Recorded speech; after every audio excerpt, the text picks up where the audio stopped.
ঠিক আছে খুশি নি মনে কষ্ট না তো আমার উপরে আমি কই আপনারে ঈদের সামনে বেটার একটা আচ্ছা না এটা এটা মুরগি দিয়ে আমি খেতে থাকবো না না আপনি আমার সামনে থাকবা ধরেন একটা স্বাভাবিক মুরব্বী হিসেবে তো একটা জিনিস আমার সম্পর্ক যেন ভালো থাকে আপনার সাথে আমার, বুঝছেন নি?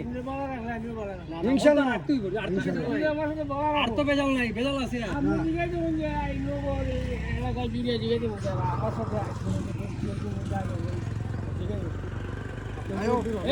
না বেটার নগদ থেকে লই আইছি আমি খেয়েছি তো আমার গুলো আয়ো আমার সর দিলাইলো আমি ওখান থেকে আমরা থেকে ওখানে সিস্টেম বেটার 50 টাকা দাও লুৎফু ভাই মাতুই বলো